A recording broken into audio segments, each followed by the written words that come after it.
NEET aspirants ചിലപ്പോൾ ഒരു false ഹോപ്പൊക്കെ വെക്കുന്നുണ്ടാവും. കാരണം പഠിച്ച് തീരാത്തത് കൊണ്ട് തന്നെ നീറ്റ് എക്സാം ഇനി മാറ്റുമോ, കാരണം ഇതുവരെ ആപ്ലിക്കേഷൻ്റെതായിട്ടുള്ള ഹിൻ്റ് ഒന്നും വന്നിട്ടില്ല. അപ്പോൾ നീറ്റ് എക്സാം ഇനി മെയ് 3 തന്നെ കാണുമോ, അങ്ങനെയൊക്കെ വരത്തില്ലടാ. കാരണം ഒരു എക്സാമിൻ്റെ പ്രഷർ ഇല്ലാതെ, ഒരു എക്സാമിൻ്റെ പ്രഷർ ഉണ്ടെങ്കിൽ തന്നെയും നമുക്ക് കവർ ചെയ്തെടുക്കാൻ കുറച്ച് ബുദ്ധിമുട്ടാണ്. കാരണം അത്രയും തന്നെ ചാപ്റ്റേഴ്സ് ഉണ്ട്. ഇപ്പോൾ നമ്മൾ ഫിസിക്സും കെമിസ്ട്രിയും ബയോളജിയും മൊത്തത്തിൽ ആഡ് ചെയ്ത് നോക്കുകയാണെന്നുണ്ടെങ്കിൽ എന്തായാലും ഒരു 90 to 100 ചാപ്റ്റേഴ്സ് ഉണ്ട്. അപ്പോൾ നമ്മൾ ഒരു ദിവസം ഒരു ചാപ്റ്റർ വെച്ച് പഠിക്കാനുള്ള സമയമേ ഉള്ളൂ. പക്ഷെ നമ്മൾ പരമാവധി കോൺഫിഡൻ്റ് ആയിട്ടിരിക്കുക. ഇപ്പോൾ ഈ ഇതുവരെ നമുക്കൊരു 400-500 റേഞ്ചിലൊക്കെയാണ് മാർക്ക് കിട്ടിക്കൊണ്ടിരുന്നതെന്നുണ്ടെങ്കിൽ മോഡലിന് വരുമ്പോൾ ഒരു ഇത്രയും കൂടെ കുറയുവിടാം. കാരണം എന്ന് വെച്ച് കഴിഞ്ഞാൽ നമ്മൾ ഇത്രയും ചാപ്റ്റേഴ്സ് നമ്മൾ ചിലപ്പം ആ ഒരു ലെവലിലൊന്നും പഠിക്കാൻ പറ്റാണ്ടൊക്കെ ആകുമ്പോൾ ചിലപ്പോൾ 1-2 മാർക്ക് കുറയും. ചിലപ്പോൾ നമ്മൾ ഇക്വേഷൻസ് അങ്ങോട്ടും ഇങ്ങോട്ടും മറന്നു പോകാനുള്ളൊരു ചാൻസ് ഉണ്ട്. പക്ഷേ അത് നമ്മൾ ഉഴപ്പിയോ ഇല്ലയോ എന്നുള്ളതൊന്നും ആരും അറിയാൻ പോകുന്നില്ല. ഇപ്പോൾ നമ്മൾ എത്ര നന്നായിട്ട് പഠിച്ചവരാണെങ്കിലും അവർക്ക് കുറച്ചും കൂടെ പെട്ടെന്ന് ചിലപ്പോൾ റിവിഷൻ ഇത്തിരി കൂടെ സ്മൂത്ത് ആയിരിക്കും എന്നുള്ളതേ ഉള്ളൂ. ആദ്യമായിട്ട് പഠിക്കുന്ന ഒരാൾക്ക് ഇത്തിരി കൂടെ ബുദ്ധിമുട്ടായിരിക്കും. പക്ഷേ എന്നാലും വലിയ വ്യത്യാസമൊന്നും വരുന്നില്ല. അതുകൊണ്ട് നമ്മൾ ഉഴപ്പി ആ ഒരു ഇതൊന്നും വിചാരിക്കേണ്ട. ഇനിയുള്ള സമയമാണെങ്കിലും നമുക്ക് കവർ ചെയ്ത് കയറാൻ പറ്റും നമ്മൾ ഉള്ളത്. അപ്പോൾ ഈ ഒരു ആപ്പിൽ നിങ്ങൾ ക്വസ്റ്റ്യൻ ഫ്രെയിം ചെയ്യേണ്ട, ഓരോ ലൈനിൽ നിന്നും അവർ ക്വസ്റ്റ്യൻസ് ഫ്രെയിം ചെയ്ത് വെച്ചിട്ടുണ്ട്. അപ്പോൾ നമുക്കത് അറ്റംപ്റ്റ് ചെയ്യാൻ പറ്റും. നമ്മളതിപ്പോൾ അറ്റംപ്റ്റ് ചെയ്ത് തെറ്റിക്കുകയാണെന്നുണ്ടെങ്കിൽ അവർ തന്നെ ഒരു മിസ്റ്റേക്ക് ബുക്ക് നമുക്ക് വേണ്ടിയിട്ട് റെഡിയാക്കും. നമുക്ക് ആ മിസ്റ്റേക്ക്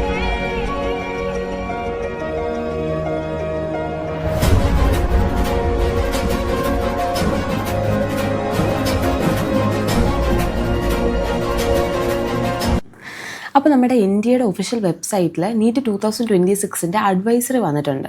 ഇപ്പം നമ്മളുടെ നീറ്റ് ആസ്പിറൻസ് ചിലപ്പോൾ ഒരു ഫോൾസ് ഹോപ്പൊക്കെ വെക്കുന്നുണ്ടാവും. കാരണം പഠിച്ച് തീരാത്തത് കൊണ്ട് തന്നെ നീറ്റ് എക്സാം ഇനി മാറ്റുമോ, കാരണം ഇതുവരെ ആപ്ലിക്കേഷൻ്റെതായിട്ടുള്ള ഹിൻ്റ് ഒന്നും വന്നിട്ടില്ല. അപ്പോൾ നീറ്റ് എക്സാം ഇനി മെയ് 3 തന്നെ കാണുമോ, അങ്ങനെയൊക്കെ വിചാരിക്കുന്നവരുണ്ടാവും. അപ്പോൾ എന്തായാലും അവർക്ക് വേണ്ടിയിട്ടാണ് പറയുന്നത്. നമ്മുടെ നീറ്റ് എക്സാമിന് യാതൊരുവിധ മാറ്റവും ഇല്ല. നമ്മൾ പഠിച്ച് തീർന്നാലും പഠിച്ച് തീർന്നില്ലെങ്കിലും നീറ്റ് എക്സാം കറക്റ്റ് ടൈമിൽ തന്നെ വരും കേട്ടോ. അപ്പോൾ ഇനി നമ്മളുടെ നീറ്റ് എക്സാമിന് 102 ദിവസമാണ് ഉള്ളത്. അപ്പോൾ ഈ ഒരു സമയം എന്ന് വെച്ച് കഴിഞ്ഞാൽ എല്ലാവരുടെയും ലൈഫിൽ ക്രൂഷ്യലാണ്. ഈ 102 ദിവസം എന്ന് പറയുന്ന ഒരു ചെറിയ ടൈം സ്പാൻ അല്ല, നിങ്ങളത് മനസ്സിലാക്കണം. അപ്പോൾ നമ്മളെ കൊണ്ടൊക്കെ പറ്റും. നമ്മൾ മാക്സിമം എഫേർട്ട് ഇട്ടാൽ മാത്രം മതി.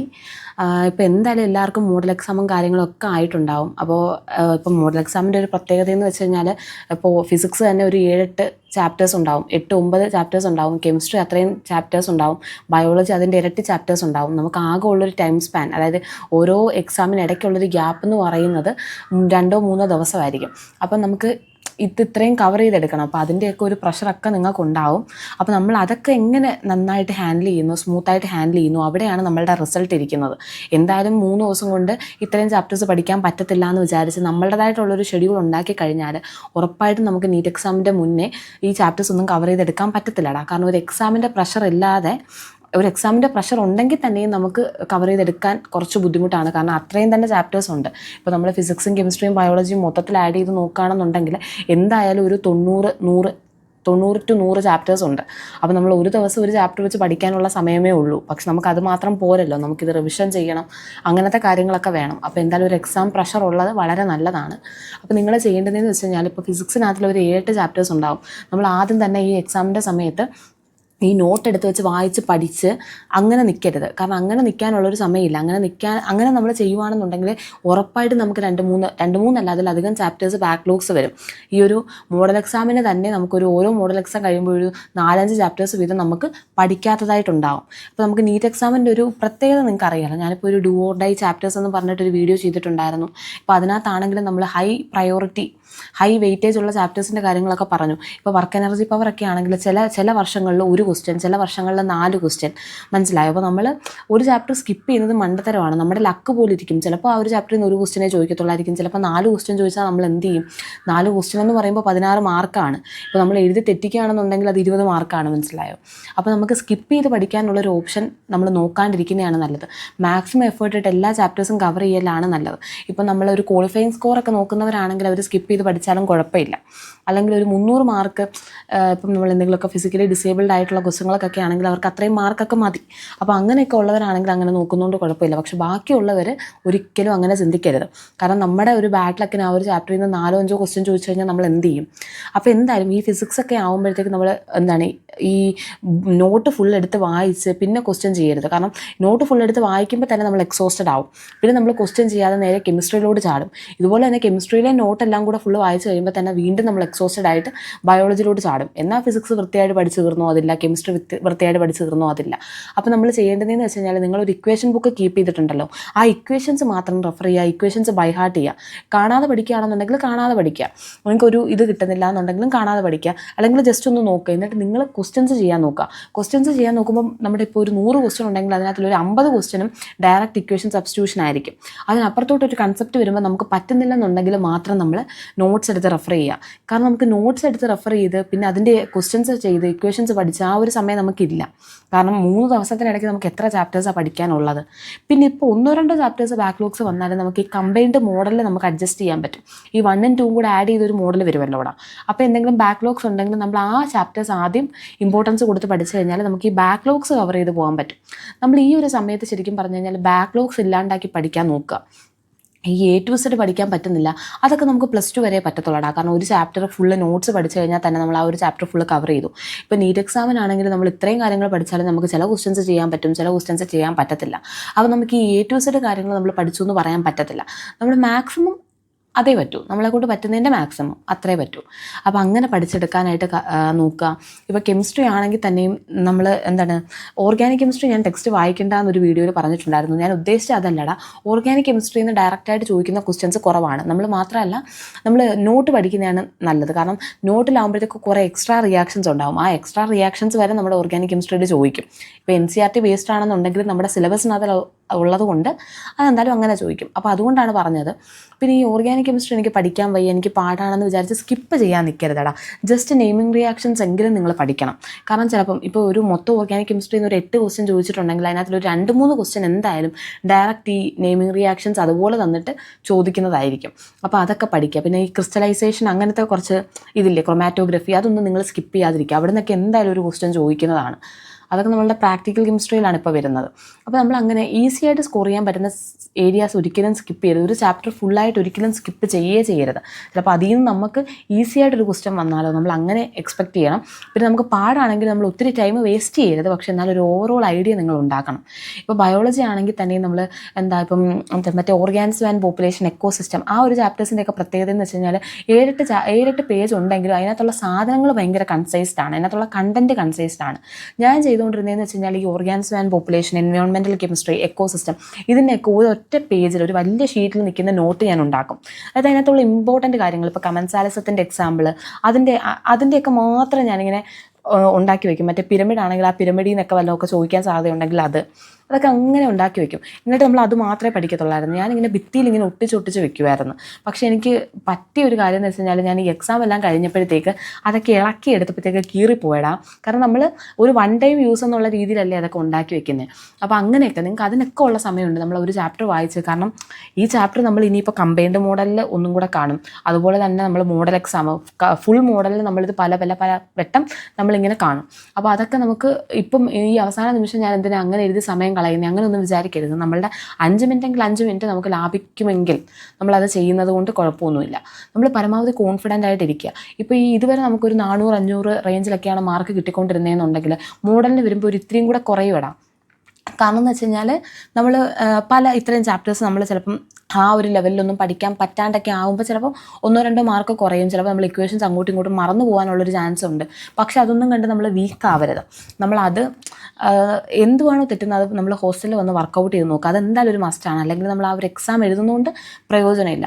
പിന്നെ ഇപ്പോൾ നമ്മൾ ഹോസ്റ്റലിൽ നിൽക്കുന്നതുകൊണ്ട് തന്നെ ഈ പ്രോഗ്രസ് കാർഡൊക്കെ മാമിന് കൊണ്ട് കാണിക്കുമ്പോൾ ചിലപ്പോൾ അവർ ഇത്തിരി പുച്ഛിക്കുകയൊക്കെ ചെയ്യും. നമ്മളതൊന്നും മൈൻഡ് ആക്കണ്ട. കാരണം അവരെ നമ്മളിനി കൂടിപ്പോയാൽ 2 മാസവും കൂടെ കാണണം. അത് കഴിഞ്ഞാൽ നമ്മളിനി ലൈഫിൽ കാണാൻ പോകുന്ന ആളുകളല്ല. അവരിനിപ്പോൾ നമ്മളെ പുച്ഛിച്ചാൽ എന്താ, പുച്ഛിച്ചില്ലെങ്കിൽ എന്താ. നമ്മൾ ലോയലായിട്ടിരിക്കേണ്ടത് നമ്മളുടെ പേരൻസിൻ്റെ അടുക്ക മാത്രമാണ്. ഇപ്പോൾ ചിലവർ വിചാരിക്കും ഞാൻ ഇനിയിപ്പോൾ എന്തായാലും പഠിച്ചു കഴിഞ്ഞാൽ എനിക്ക് എന്തായാലും ഒരു 600+ ഒന്നും കിട്ടാൻ പോകുന്നില്ല, എന്നാൽ പിന്നെ ഞാൻ എന്തിനാണ് പഠിക്കുന്നത്.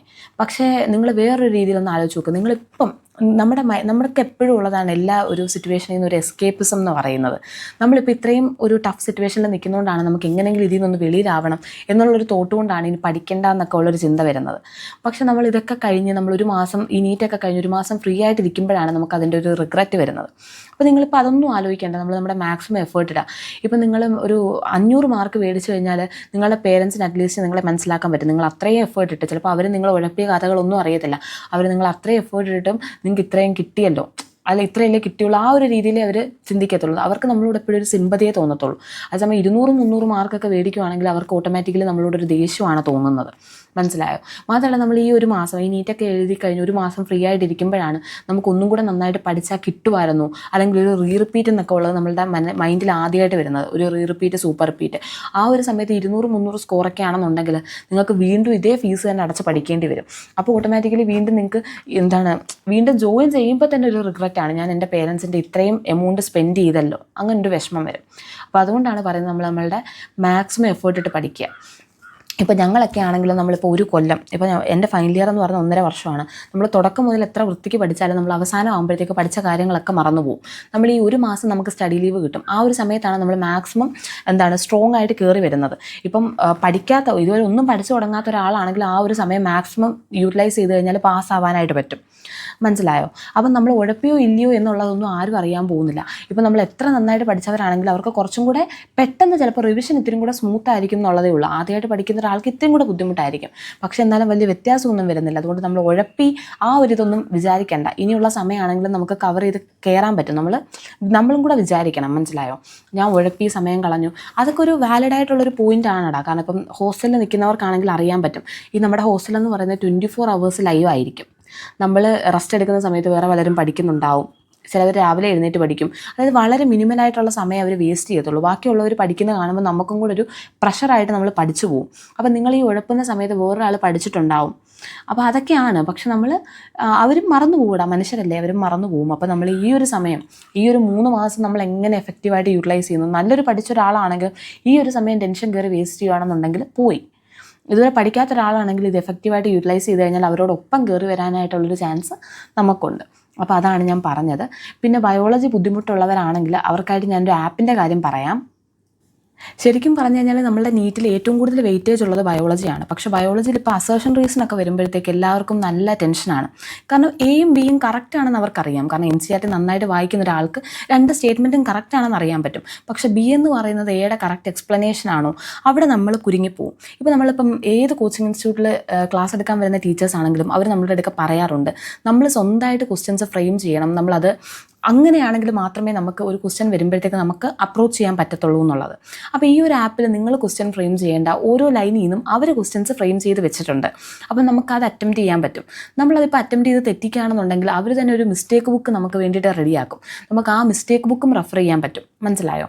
ഇവിടെ എന്ന് പറയുന്നത് NCERT ടെക്സ്റ്റ് ബുക്കിൽ ഓൾറെഡി ഹൈലൈറ്റഡ് ആണ്, പ്രീവിയസ് ഇയർ ക്വസ്റ്റ്യൻസ് ഹൈലൈറ്റഡ് ആണ്. അപ്പോൾ നമുക്ക് ഓരോ ലൈൻ വായിക്കുമ്പോഴും അതിൻ്റെ ഇമ്പോർട്ടൻസ് മനസ്സിലാക്കി വായിക്കാനായിട്ട് പറ്റും. അപ്പോൾ ഓരോ ലൈൻസിലൂടെ നമ്മൾ കടന്നു പോകുമ്പോഴും അത് ഹൈലൈറ്റഡ് ആണെങ്കിൽ നമുക്ക് ഉറപ്പിക്കാം അവിടെ നിന്ന് ഒരു ക്വസ്റ്റ്യൻ വന്നിട്ടുണ്ട്. പിന്നെ മാത്രമല്ല ഈ ഓരോ ലൈനിൽ നിന്നും അവരൊരു ക്വസ്റ്റ്യൻസ് ഫ്രെയിം ചെയ്തിട്ടുണ്ട്. അപ്പോൾ നമ്മൾ ഈ വായിച്ച് നമ്മൾ ഇത്രയും ഒരു പേജ് വായിച്ച് കഴിഞ്ഞിട്ട് നമ്മൾ ആ ഒരു ക്വസ്റ്റ്യൻസ് അറ്റംപ്റ്റ് ചെയ്യുമ്പോഴത്തേക്ക് ഇങ്ങനെയും ഇവിടുന്ന് ക്വസ്റ്റ്യൻസ് വരാം, ആ ഒരു ഐഡിയ നമുക്ക് കിട്ടും. എന്തായാലും ഈ ആപ്പ് ഫ്രീ ആയിട്ട് നമുക്ക് ഇൻസ്റ്റാൾ ചെയ്യാൻ പറ്റും. എൻ്റെ കോഡ് ഇതാണ് കേട്ടോ. ഈ കോഡ് വെച്ചിട്ട് നിങ്ങൾക്ക് ഇതിനകത്തുള്ള കുറേ പ്ലാൻസ് ഉണ്ട്. ഇതിപ്പം നമുക്ക് ഈ ഒരു NCERT ടെക്സ്റ്റ് ബുക്ക് ഫുള്ള് നമുക്ക് അങ്ങനെ ഫ്രീ ആയിട്ട് കിട്ടത്തില്ല. ഇപ്പം നിങ്ങൾ യൂസ് ചെയ്യുകയാണെന്നുണ്ടെങ്കിൽ നിങ്ങൾക്ക് ട്രയൽ നോക്കാൻ പറ്റും. നിങ്ങൾക്ക് എഫക്റ്റീവായിട്ട് തോന്നുകയാണെന്നുണ്ടെങ്കിൽ ഈ ഒരു കോഡ് വെച്ച് നിങ്ങൾ ഈ ഒരു ബാച്ച് പർച്ചേസ് ചെയ്യുകയാണെന്നുണ്ടെങ്കിൽ നിങ്ങൾക്ക് നല്ല റിഡക്ഷൻ കിട്ടും കേട്ടോ. അപ്പം നമ്മളിപ്പോൾ ഭയങ്കരമായിട്ട് സ്ട്രഗിൾ ചെയ്യുന്നവരാണ്, ബയോളജിയിൽ നല്ല രീതിയിൽ സ്ട്രഗിൾ ചെയ്യുന്നവരൊക്കെ ആണെന്നുണ്ടെങ്കിൽ നമുക്കിത് യൂസ് ചെയ്യാനായിട്ട് പറ്റും. ഇപ്പോൾ ഫിസിക്സിലും കെമിസ്ട്രിയിലും ഒക്കെ ഈ ഒരു ഓപ്ഷൻസ് അവൈലബിൾ ആണ്. നമുക്ക് ഓരോ പ്ലാനർ ഉണ്ട്. ആ ഒരു പ്ലാനർ അനുസരിച്ച് നമുക്ക് മുന്നോട്ട് പോകാൻ പറ്റും. ഒരു ദിവസം എഫക്റ്റീവായിട്ട് ഫിസിക്സ്, കെമിസ്ട്രി, ബയോളജി അങ്ങനെ നമുക്ക് മുന്നോട്ട് പോകാൻ പറ്റും. മാത്രമല്ല നമ്മൾ ഈ ആപ്പ് ഓപ്പൺ ചെയ്യുന്ന സമയത്ത് തന്നെ അവർ നമുക്ക് ടാർഗറ്റ് തരും. 540+ വേണോ, 600+ വേണോ, 640+ വേണോ, നമ്മൾ അത് സെലക്ട് ചെയ്ത് കഴിഞ്ഞ് കഴിഞ്ഞാൽ പിന്നെ അങ്ങനെയായിരിക്കും മുന്നോട്ട് പോകുന്നത്. നമ്മളുടെ ആ ഒരു പർപ്പസിനനുസരിച്ച് അല്ലെങ്കിൽ നമ്മൾ ഫിക്സ് ചെയ്യുന്ന ടാർഗറ്റിനനുസരിച്ചായിരിക്കും മുന്നോട്ട് പോകുന്നത്. ശരിക്കും പറഞ്ഞു കഴിഞ്ഞാൽ 100% നല്ലൊരു ആപ്പാണ് കേട്ടോ. അതുകൊണ്ടാണ് ഞാൻ റിപ്പീറ്റഡ് ആയിട്ട് എൻ്റെ വീഡിയോ